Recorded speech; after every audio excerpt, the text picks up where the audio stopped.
I'm Herald sports writer David Furones alongside Manny Navarro. This is your Eye on the U Insider. First down here, Manny, obviously a big game against FSU coming up Saturday night, 8 p.m. against Florida State. The Canes just had that tough loss at Cincinnati. Golden under a lot of fire right now. My question to you, Manny, is Al Golden in real danger of losing his job at this point? And could a win against FSU erase all of that? Yeah, I think without question, Al really is in danger of losing his job. I talked to a couple of Golden Canes boosters over the weekend, and basically they told me everybody was calling over here really upset about the Cincinnati loss. And for the first time, and their feeling is that Al is in danger of losing his job. Whereas I think years past, the administration here was going to be patient with him. They wanted to kind of give him a chance to do things, Blake James and company. And I think a win over FSU could go a long way in helping Al Golden. You look at the numbers, he's 11-18 all-time against FBS winning programs. He's 0-12 against teams that finish ranked, 4-7 when they play them ranked. This is an opportunity to beat your biggest rival. He's 0-4 against them. The Canes have lost 5 in a row in this series. You beat FSU. You obviously build some momentum going into ACC play. So, yes, I will run with it. I think Al Golden is in trouble losing his job, but he wins this game. He can turn things around. We go to second down here. Al Golden and the coaching staff will, of course, have to make some adjustments coming off a loss. He did mention this week that there will be some subtle changes in the lineup. I think one of them could happen at safety. Manny, what changes do you see happening, and will it be enough to overcome the disparity between FSU and UM that we've seen in recent years? Well, I think the number one change has to be with play calling. I mean, obviously there's some personnel decisions. You look at Dallas Crawford and how badly he struggled against Cincinnati. I think we know we're going to see more of Deion Bush and Rayshawn Jenkins most likely in this game at the safety position. I think on the offensive line where you saw some breakdowns, you saw Alex Gall get destroyed at left guard on a couple of running situations. You're probably going to see Joe Brown in there some more. You're going to see Casey McDermott at left tackle. So you're going to see guys get some more playing time than maybe they didn't.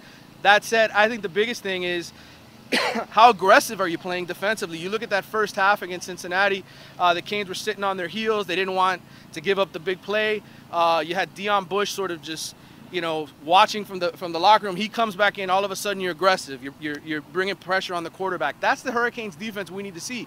They look great for 3 quarters against Nebraska when they were aggressive. Deion Bush goes out, all of a sudden they have a terrible fourth quarter. So I think that's going to be the key, is being aggressive on defense. And then on the offensive side of the ball, third down situation, we talked about this before, you got to have better play calling. You got to get yourself in third and short instead of third and long, because Brad Kaya's numbers just haven't been good there. We go to third down here. We've seen the banners flying over opposing stadiums, home stadiums last year, this year. So we saw it again against Cincinnati.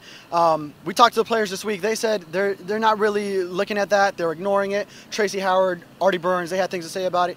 Manny, are you really buying that they are ignoring the outside noise? And how much do you think it does affect the players knowing that their coach is under such heavy fire? There's no way they're ignoring the noise. I mean, look, Al Golden may not live in our world, but these players certainly do, and they've got family and friends and people that are harping on them, that are putting that pressure on them to win.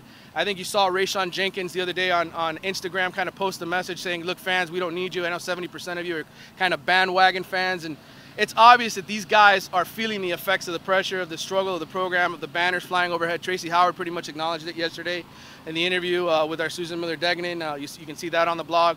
So, there's without question these guys are feeling the pressure. And I know a lot of the former players are like, come on, this is Miami, you should be playing. Look, a lot of the former players never played under this kind of pressure. You know what I'm saying? Like, their pressure was to win the big games. These guys have pressure about having their coach fired every other minute, and I think it's a different world that they're living in. These guys have a lot more pressure on them, and there's no question they're feeling it.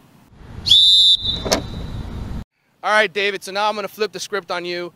Fourth down here. Let's talk recruiting. My question is, there's a lot of Hurricanes that we know have decommitted in the past when this program has started to struggle, Hurricane commitments. Talk to me about who is going to decommit if the Hurricanes lose to this game on Saturday at FSU. And then the flip side of it, if they win this game, is there anybody they can really get back? Now, Manny, I will also add that part of all the decommits is that the Hurricanes also fill in their classes early. So when you have a lot of early commitments and then maybe you stop recruiting guys, or other guys then change their minds, they have more time to change their minds. So that's where a lot of the decommits do happen, but also it can be attributed a lot to some of the on-field play. You go 6 and 7 last year, then yeah, some guys are going to fall off the bandwagon. I don't know if anyone would just decommit just based on a loss to FSU. Let's be real, it's happened every year since 2009 at this point now. I will say one guy who I recently spoke to who's said he's now a soft commit was James Wiggins. That was after the Cincinnati loss. He didn't say it was specifically because of that loss, but he also now is considering Cincinnati a little bit more. That's one of the 3 schools he's also considering. So, but I wouldn't go as far as saying that he would decommit just because of that. We saw Sam Bruce announce yesterday that he will visit Ohio State, but that shouldn't come as a surprise. That's not necessarily that he will decommit. He has said that although his commitment to Miami is firm, that he will still take his full slate of visits. So it shouldn't come as shocking news, or no one should be too worried just yet that he is taking an Ohio State visit to the defending national champs. What about gaining somebody? Is there anybody that's on the fence maybe about Miami who is looking for them to win a big game like this against Florida State that you think they might be able to bring into this class? Now, again, there's still a lot of time to go on the recruiting process here. I don't think just winning against FSU would just put someone on board, because they still have to see how the whole season plays out. If they win against FSU but then don't reach their ultimate goals of ACC Coastal, like we've heard time and time again, then will that still have the same effect? If I had to give you a name, I know Darnell Solomon just a couple weeks ago in an interview, the receiver out of Miami Central who was previously at Champagnat, 4-star or 5-star depending on the site.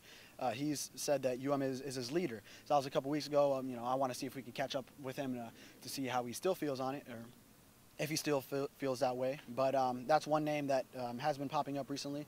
But again, the 2016 class is almost full, and but other guys could pop up in 2017. Like you had Amon Ross, the safety out of Jacksonville Bulls that committed after the Nebraska game, and I don't know how many people saw that one coming. It just kind of, he was leaning that way, and then after the game he saw how great the atmosphere was around the team and decided he wanted to commit. All right. Well, that wraps it up for this week. We'll see you next week.